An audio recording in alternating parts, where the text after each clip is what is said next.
In this video, I'm going to show you how to change the rear wheel bearings and seals on a 2002 Mustang GT. The very first step, of course, would be to jack up your car and put it on jack stands. And as you can see, I've already done that.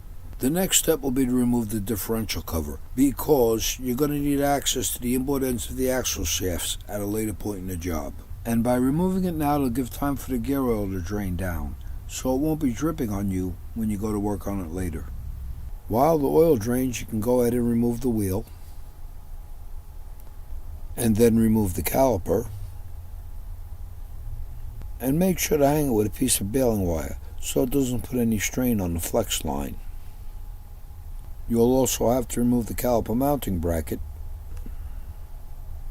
and now you can remove the rotor. If it still has the factory installed retaining clips, you can just break them off and throw them away. They're not critical, they're just there to keep the rotor from wiggling around when the wheel's removed. Or you can carefully remove them with a pair of pliers and a screwdriver so you can reuse them. It's your call. I like them because it makes it easier to work on the brakes if the rotors aren't wiggling around. Now that the wheel and all the brake parts are out of the way, you can remove the axle. In order to do that, you have to first push the axle in to expose the C-clip from its counterbore in the differential. But if your car has ABS, the sensor will be in the way, so you'll have to remove that too. And if it's really tight in its bore, you might break it if you try to twist it out with a pair of pliers or pry it out with a screwdriver, like I did on this side. Instead, if it's tight, you're better off sparing a moment to make up a simple spanner bracket. Remove the dust shield and press it out with a couple of C-clamps, like I did on the other side. And now there's still one more item that has to be removed before you can push the axle in, and that's the differential pinion pin over here in the differential, and it's held in by a cross bolt at one end. Apparently not this end. So I just got to rotate the differential 180 degrees, and there's the bolt.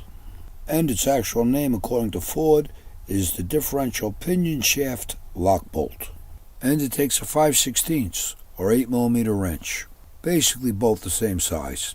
Okay, I know, 8mm is 2.5 thousandths smaller, but that's splitting hairs. Literally. According to Ford spec, the bolt's in there with 22 foot-pounds of torque, which might not seem like much, but it's got Loctite on it too. So to keep the differential from turning, you can put a piece of wood in the opening of the differential cage, and then break the bolt free. After you remove it, Ford says to throw it in the garbage and buy a new one, but I'll hold on to it for now, because it looks good to me. Now that the bolt's out, you can remove the pinion pin, or as Ford calls it, the differential pinion shaft. It should only be in there with the light finger push, but you gotta pull it out, not push it. So a magnet comes in handy. Now that the very last obstacle's out of the way, you can push in the axle to expose the C-clip. And I'll pull the axle back out again for now, because I want to show it to you again at the differential end where it counts. Alright, I'm at the differential now, and I'll push the axle in again. Now you should be able to see the C-clip, and I'll zoom in so you can see it better. If you have a limited slip, there's going to be a clutch spring, an S-spring, and that kind of obscures the view. So I'll point to the C-clip with an arrow. And you don't want to push the axle in too far. You want to line up the C-clip with the gap of the S-spring. And then remove the C-clip with the same magnet you used for the pinion pin. And now I can go back to the wheel hub and pull the axle out, because the C-clip is all that holds the axle in. Just pull the axle out by the hub with one hand while supporting it with the other, so you don't drag the splined end against the axle tube. If you look at the C-clip retainer groove at the end of the axle, you'll notice there's an O-ring in it. And it'll be deformed, so that it's flattened on opposite sides and a bit elongated. That's because it gets squeezed between the jaws of the C-clip. But that's okay. You can reuse it. It will still do its job perfectly well. And its only job is to hold the C-clip in position so it doesn't hang up on its counterbore when you're installing the axle. If it's missing, don't worry. You can install the axle without it. Just rotate them so the opening's pointing down, or put a little grease in the groove to hold them in place. Once the axle's installed and the C-clip is in its counterbore, it won't make the slightest bit of difference whether the O-ring is in there or not. Now let's move on to what's really important in regard to the axle, and that would be the area where the bearing rides on the axle.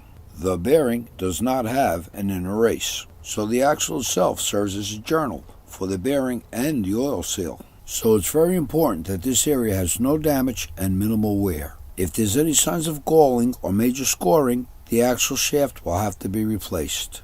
Basically, if the contact area for the bearing appears to be smooth, and you're able to run your fingernail along its run without catching, the axle shaft is good, and you can continue with the job. Alright, so I'm at the other end of the axle where the bearing is. And as you can see, I removed the dust shield, even though I didn't have to for this job. But it was pretty rusty and greasy, so I cleaned it up, removed the rust, and gave it a fresh coat of paint. And now that the axle and the reluctor wheel's out of the way, I'll drive out what remains of the ABS sensor with a socket and an extension. And then I'll clean out the bore with some Scotch-Brite to get it ready for the new sensor. But I won't install the new sensor until after I reinstall the axle. Otherwise, it would just be in the way again. To remove the wheel bearing and the seal, you'll need a slide hammer. And all I got is this flat hook adapter. But I'll give it a try and see if it'll work. It's not getting a good grip. No, it's just bouncing out. No, I'm not on the bearing good. It just keeps on popping off. So I'm gonna have to go out and get a bearing puller adapter.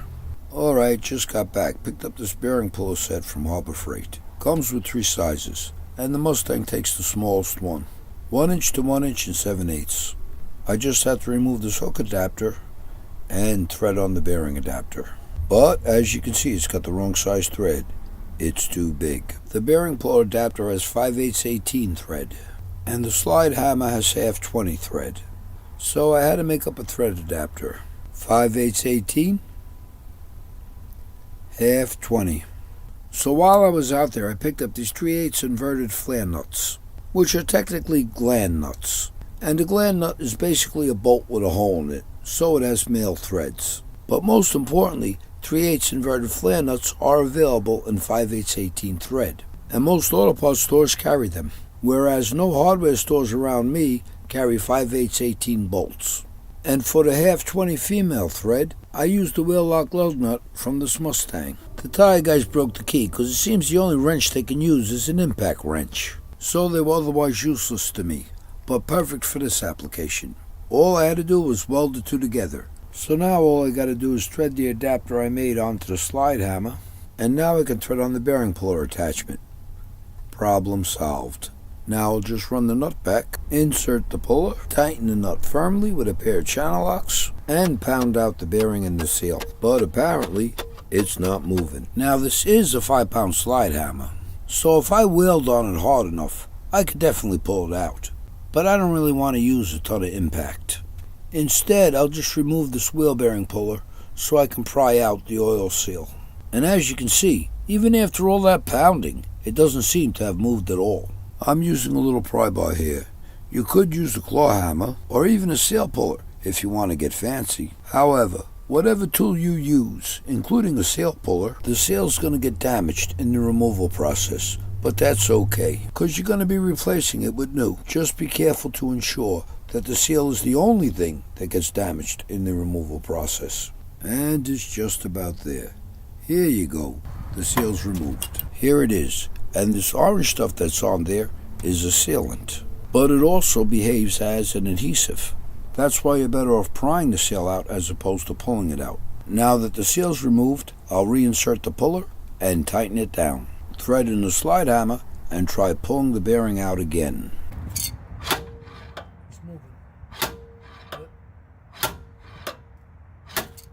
And this time the bearing came out quite easily with just 4 light strokes of the slide hammer. Now we'll go ahead and clean out the counterbores for the bearing and the seal with some rags and some solvent.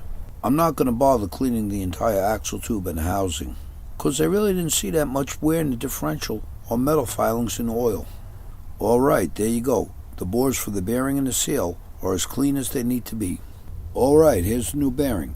This brand is National Bearing, and the part number for a 2002 Mustang GT is 5707. Let me pull the bearing out of its box and check it out. Wow, here's an unexpected surprise.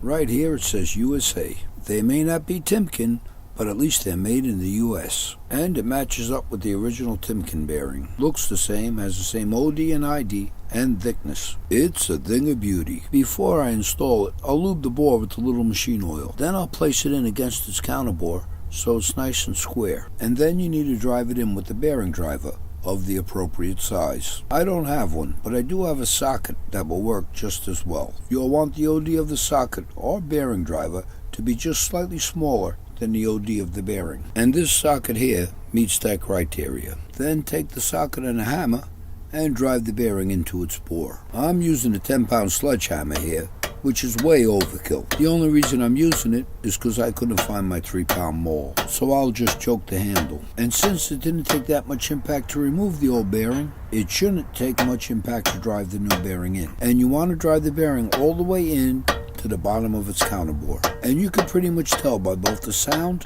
and the feel when it bottoms out. And now that the bearing's fully seated in its counterbore, I can go ahead and install the oil seal. Here's the new oil seal in Duralast, which is an AutoZone brand. So your guess is as good as mine as to what brand it actually is. And the part number in Duralast is 8660S.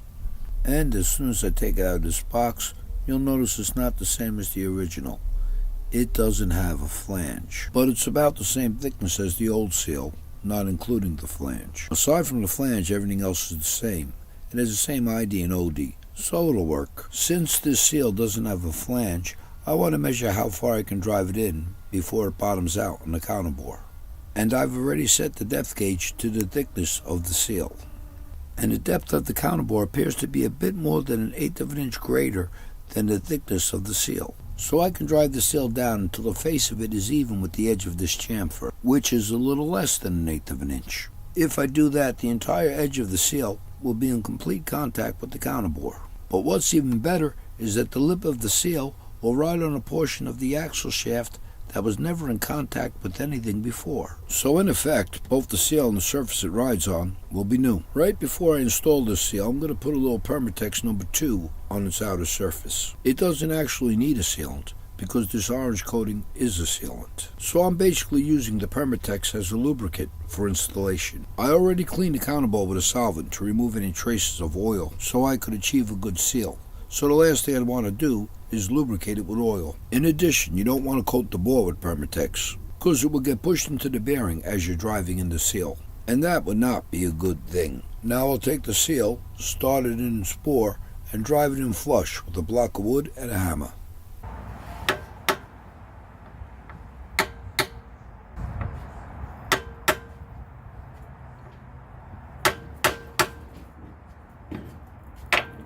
Now that the seal's flush with the end of the axle tube, it's at the same depth as the original flanged seal was. But since it doesn't have a flange, I'm going to go ahead and drive it about 1/8 of an inch deeper with the socket for the reasons I described before. Okay, I'm happy with that. It's just about even with the start of the chamfer. I'll just wipe off this excess sealant, and now I can reinstall the axle shaft. Okay, before I reinstall the axle shaft, I want to lubricate the bearing and the seal. Now the factory manual says to lubricate the lip of the seal with Motorcraft XG1C grease, and to lubricate the bearing with the gear oil specified for the differential. And it probably would be marginally better to lubricate the lip with grease. But I think the difference is so marginal that it's not worth my time going to the garage to find a tub of molybdenum grease. So I'm just going to lubricate both the bearing and the seal with gear oil. And now that the bearing and the seal are well lubricated, I can install the axle shaft. And make sure you support the axle shaft so it doesn't drag on the seal or the bearing. When the axle shaft reaches the differential carrier, you got to kind of feel for the bore and guide it in. And as you continue to push the axle in, you'll come up against the splines of the side gear. At that point, just rotate the axle slightly, one way or the other, until the splines engage. And then push the axle all the way in. Now I can go to the differential and install the C-clip. Alright, let me adjust the camera here and add some light.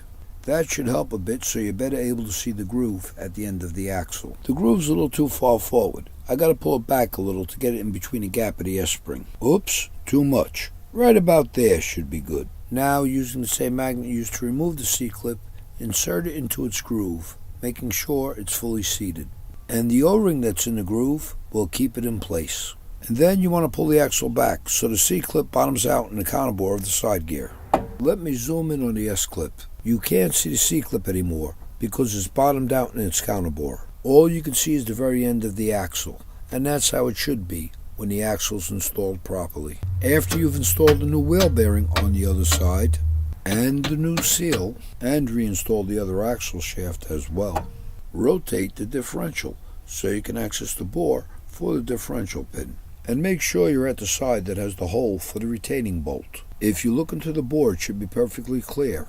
You should not be able to see the ends of the axles. Out? Sticking out? Not sticking out. Alright? That's critical, otherwise you'll never get the pinion pin in there. Now you can install the pinion pin, or as Ford calls it, the pinion shaft. And just slide it in until the end is flush with the differential carrier. Then take the retaining bolt and insert it in its hole to line everything up. Now that I know everything's lined up, I'm going to remove this retaining bolt because it isn't new. Give it a shot of brake cleaner and clean it up thoroughly with a paper towel, because I'm going to reuse it.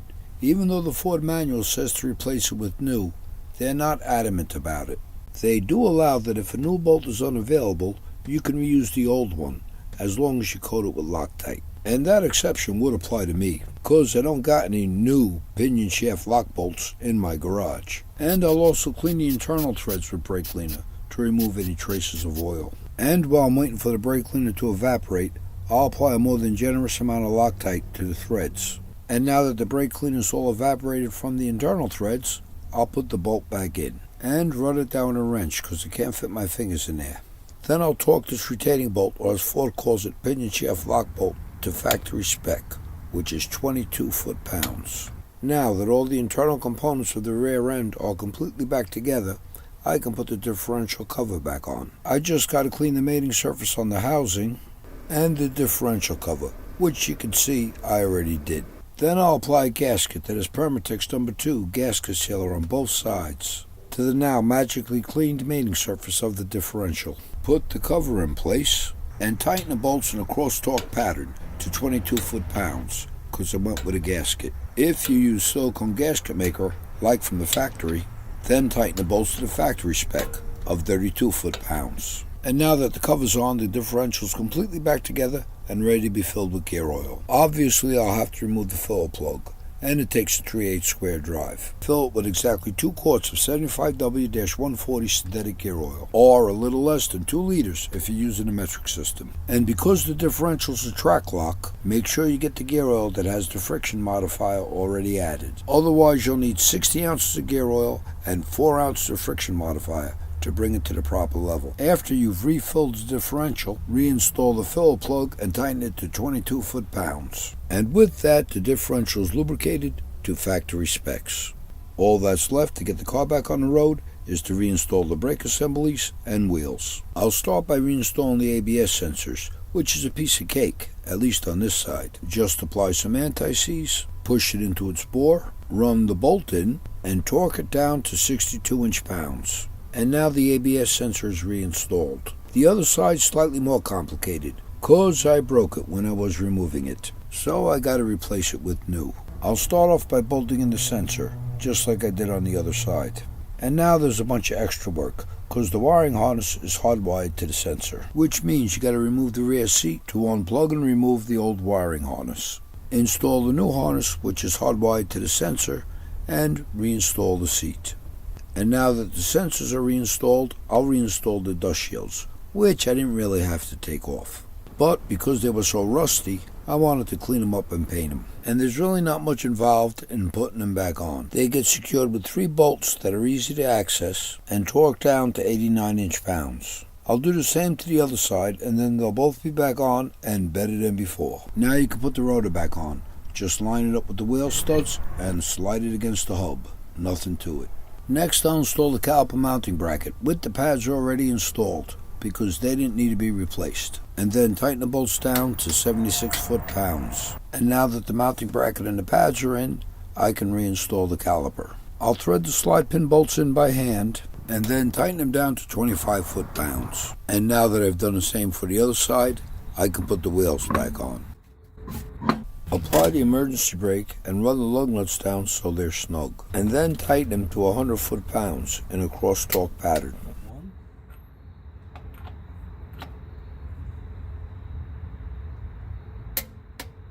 2,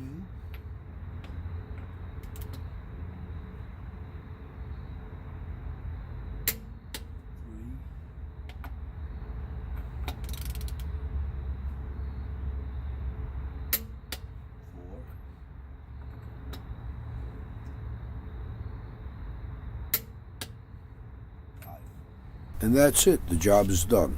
All I got to do is put the car back on the ground, and I can drive it away.